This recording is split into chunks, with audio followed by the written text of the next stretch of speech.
안녕하세요. 그레이스 제이입니다. 오늘은 주일 설교 말씀 함께 나누어 보려고 하는데요.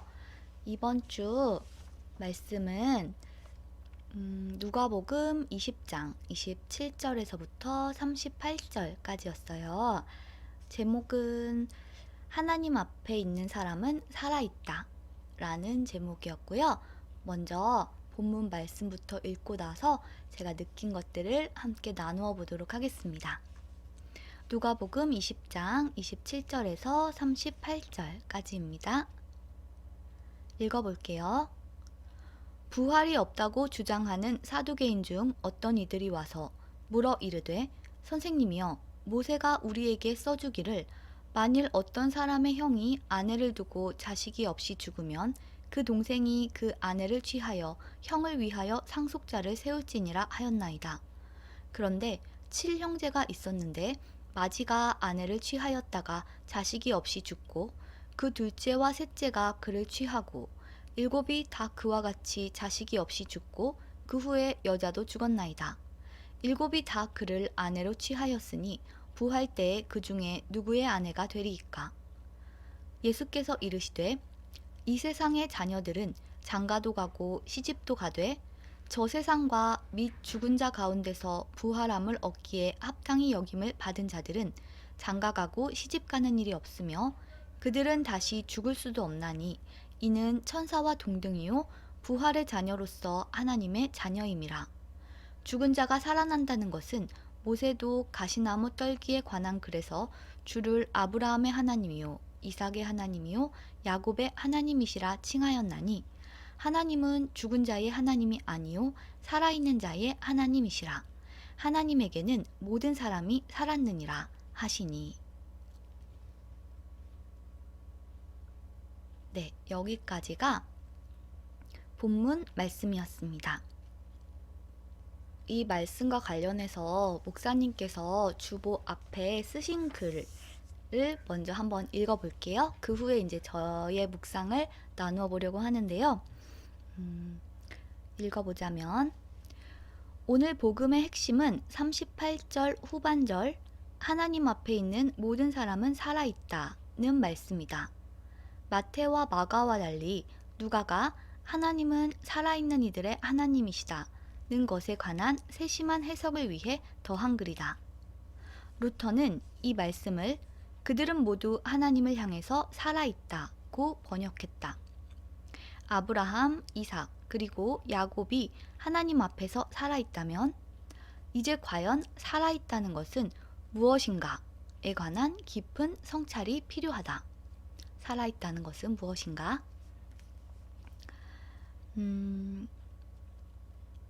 우리는 본다. 단지 우리가 아는 만큼만. 한동일 라틴어 수업 중에서 사람은 모든 것을 볼 수 있는 존재가 아니다. 그저 아는 만큼만 눈이 띄인다. 실제로 예수께서 부활 후에 이곳 저곳을 다니셨지만 객관적 증인을 얻고자 하신 바가 없다. 오히려 성령의 도우심과 조명을 통한 말씀의 눈과 믿음의 눈을 통해서 제자들이 믿게 된 신비였다는 사실을 우리는 익히 알고 있다. 유홍준 선생이 자신의 책에서 소개한 유한준의 발문은 지즉위 진애, 애즉위 진간, 간즉 축지 이비 도축야 라고 간파했다. 이것을 해석하자면요. 지즉위 진애, 알면 곧 진실로 사랑하게 되고 애즉위 진간, 사랑하면 곧 진실로 보게 되고 간즉 축지 이비 도축야, 보면 곧 그것을 모으게 된다. 담게 되나니 그냥 모으는 것이 아니다. 이런 뜻인데요. 계속 읽어볼게요. 어쩌면 신앙에 관해선 알면 사랑하게 되고 사랑하면 보게 되고 보게 되면 담게 된다. 모으게 된다는 이 글귀가 더 정확한 표현일 수 있겠다. 기독교가 고백하는 부활과 영생이란 그저 단지 주검이 다시 소생하는 차원을 일컫지 않는다. 그것의 본질은 살아계신 하나님 앞에 서 있는 것이다. 하나님 앞에 있게 되는 영혼은 죽음이 건드릴 수 없다. 영생이란 사도계인들이 생각한 것처럼 이 땅에서의 수면 연장의 신화를 이루는 것이 아니라 살아계신 하나님 앞에 서서 순간순간을 하나님을 신뢰하며 참 사랑으로 살아내는 것 자체로 열리는 것이다. 때문에 우리는 삶의 모든 순간마다 하나님 앞에 있어야 한다. 자신의 존재를 하나님의 사랑 앞에 세워야 한다. 이기적인 자아와 세속의 욕망에 대해 죽고 하나님의 생명과 사랑 앞에서 다시 살아내야 하는 것이다. 아브라함과 이삭과 야곱의 하나님, 살아계신 하나님 앞에 있을 수 있을 때 우리는 영원히 살아있는 자들이 된다. 하나님 앞에 살아있는 사람이 됩시다. 하나님 앞에서 살아납시다. 라고 적어주셨어요. 그리고 이제 저의 묵상을 나눠보자면, 목사님께서는 우리는 다 시한부 인생이다 라고 하셨어요. 그런데 정말 맞죠? 모든 사람에게 예외 없이 닥치는 것, 그것은 바로 죽음입니다. 언제 죽을지는 모르지만 안 죽는 사람은 없어요. 그쵸? 우리는 다 죽어요. 그렇기 때문에 우리의 인생은 죽음이 이미 예고된, 선고된 시한부 인생이다 라는 말씀을 하셨습니다. 그리고 참된 부활이라는 것은 우리의 육신이 사는 것을만을 그렇게 말하는 것이 아니라 하나님 앞에서 우리가 변화되는 것, 하나님 앞에 바로 서는 것, 그것이 바로 참된 부활이다. 앞에도 이제 글에 써 놓으셨다시피 그렇게 말씀을 하셨는데요. 우리는 에베소서 2장 1절에 보면은 이렇게 나와요. 제가 한번 읽어볼게요. 그는 허물과 죄로 죽었던 너희를 살리셨도다 라고 나와요. 허물과 죄로 죽었던 너희 라고 나오는데, 여기 너희는 우리죠. 우리는 다 죽었어요. 왜 죽었냐면, 무엇 때문에 죽었냐면 허물과 죄로 죽었습니다. 죽을 뻔했던이 아니라 다 죽었습니다. 허물과 죄로 죽었던 우리를 예수님께서는 살리셨는데요. 바로 예수님께서 십자가에 돌아가심으로써 우리가 하나님 앞에서 살아났습니다. 하나님 앞에 다시 설 수 있게 되었다는 거죠. 그리고 우리는 계속해서 하나님 앞에 서 있는 삶을 살아야 합니다. 하나님 앞에 서 있는다는 것은요, 하나님의 뜻과 말씀 안에서 내가 그 뜻과 말씀대로 살아가는 삶을 의미합니다. 우리의 삶이라는 것은 하나님을 알아가는 과정이라고 하셨어요. 그냥 오늘 하루 알고 하나님은 이런 분이구나 하고 지나가는 것이 아니라 날마다 하나님을 알아가는 과정이다. 아까 여기서 소개했던 유한준님의 발문, 지죽이 진해 애즉이 진간 간즉 축지 입이 도축야 에서도 나왔다시피, 알면 사랑하게 되고, 사랑하면 보게 되고, 보면 모으고 담게 된다 라는 건데요. 신앙의 면에서도 우리는 매일매일 하나님을 알아야 합니다. 하나님을 알지 못한 채 하나님을 사랑할 수는 없어요. 알아야 해요. 하나님을 알아가고, 알아가다 보면 하나님 그분을 사랑하게 되고, 사랑하면 보게 되고, 보다 보면 우리 마음에 그분을 담게 됩니다. 근데 어떻게 하면 하나님을 알 수 있을까요? 이 모든 것의 첫 번째 단계가 바로 아는 건데, 알기 위해서, 하나님을 알기 위해서 어떻게 해야 할까요? 그냥 풍문으로 들은 것만으로는 하나님을 제대로 안다고 할 수가 없어요. 여기저기서 이런 분이라더라, 저런 분이라더라, 그랬다 카더라, 카더라 만으로는 하나님을 진짜 알 수가 없어요. 하나님을 알기 위해서는 바로 그분의 말씀, 성경을 읽어야 합니다.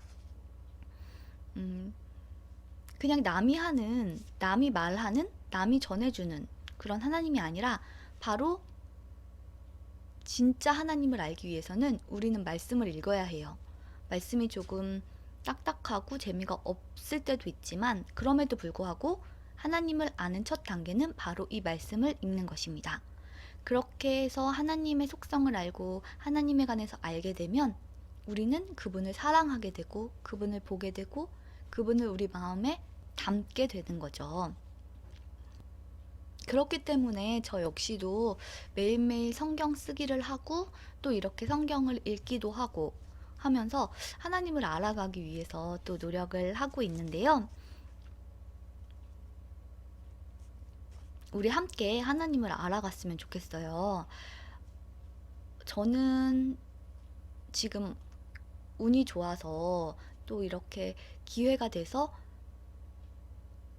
유튜브를 통해서도 성경을 읽고 또 시간이 주어져서 이렇게 성경 쓰기도 하고 있지만 그렇게 하기 힘든 만큼 바쁘신 분들도 사실 많잖아요. 그런 분들도 잠깐씩이라도, 그게 긴 시간이 아닐지라도 잠깐씩이라도 꼭 말씀을 가까이 하는 삶을 사셨으면 좋겠습니다. 말씀을 읽지 않고서는 하나님을 알 수가 없고요. 또 그분을 사랑할 수가 없어요. 그러니까 하나님을 알기 위해서라도 우리는 말씀을 읽어야겠다 라는 생각을 했고요. 그리고 또 목사님께서 말씀하시기를 우리의 매일의 기도와 매일의 묵상 속에 항상 죽음이 있어야 한다. 우리는 다 죽잖아요. 제일 처음에 말씀드렸다시피 우리는 시한부 인생이에요. 우리는 죽음을 피할 수가 없어요. 언젠가는 죽는다 라는 사실을 늘 생각을 해야 합니다. 그래야지 지금 우리에게 주어진 이 하루를 후회 없이 살 수가 있고 가장 가치 있는 일에 시간을 투자할 수가 있고 우리에게 주어진 시간이 무한대가 아니기 때문에 딱 한정이 되어 있기 때문에 이 유한한 한정된 자산을 정말 가치 있는 일에 쓸 수가 있기 때문에 우리는 매일매일 기도하고 묵상할 때마다 우리는 죽는다는 것을 생각을 해야 하고요. 또 우리가 정말 두려워해야 할 것은 우리의 육신의 죽음이 아닌 영의 죽음이다 라고 하셨어요. 우리 육신은 다 죽습니다. 지금 빨리 죽는 사람도 있고 조금 천천히 죽는 사람도 있지만 다 죽어요. 언젠간 죽기 때문에 지금 당장 죽음을 피한다 하더라도 그 죽음은 영원히 피할 수 있는 게 아니잖아요. 그러니까 우리가 정말 두려워해야 할 것은 우리 몸의 죽음, 육신의 죽음이 아니라 우리 영의 죽음입니다. 영의 죽음이란 하나님과의 관계가 끊어지는 것이죠. 이것을 진심으로 두려워하면서 계속해서 하나님 앞에 서 있고 하나님과의 관계를 통해서 영적으로 살아있는 삶을 우리는 살아야 합니다. 목사님께서는 말씀을 닫으면서 이렇게 정리를 해주셨어요. 이날 말씀을. 그러니까 우리가 해야 할 일은, 한 주간 우리가 생각하면서 해야 할 일은 첫째로는 하나님을 아는 것. 하나님을 알기 위해서는 말씀을 읽어야겠죠. 하나님을 알아가야 하고요. 매일매일. 그리고 두 번째로는 죽음을 생각해야 합니다. 우리는 언젠가 죽는 존재라는 것. 먼 훗날이 아닐 수도 있다는 것. 그것이 내가 생각한 것보다 훨씬 빨리 도래할 수도 있다는 것. 우리는 한정된 시간을 살고 있다는 사실. 늘 죽음을 인식하며 생각하며, 셋째로 하나님 앞에 서 있어야 합니다. 하나님 앞에 서 있는다는 것은 하나님과 늘 관계하며 그분의 말씀대로 살도록 몸부림치는 것. 그것이 바로 하나님 앞에 서 있는 우리의 삶이다. 하나님을 알고 매일 죽음을 생각하면서 하나님 앞에 바로 서는 삶. 매일매일 이것들을 잊어버리지 않고 살아내는, 하나님 앞에서 이 하루를 온전하게 살아내는 저와 여러분이 되었으면 좋겠습니다. 매일매일 하나님 앞에서 우리에게 주어진 이 소중한 시간을 하나님을 알고 죽음을 생각하며 하나님 앞에 바로 선 삶을 살아내는 우리들이 되었으면 좋겠습니다. 그래서 참된 부활은 하나님 앞에 변화되는 것이라는 것을 인식하면서 오늘도 우리에게 주어진 시간을 가치 있게 하나님 앞에 바로 서서 살아가는 저와 여러분이 되었으면 좋겠습니다. 그러면 오늘은 여기까지 하도록 하겠습니다. 오늘도 말씀 보면서 주님을 알아가고 사랑하고 보고 담아가는 그런 시간 되시기 바랍니다. 그럼 다음 시간에 다시 만나요. 안녕.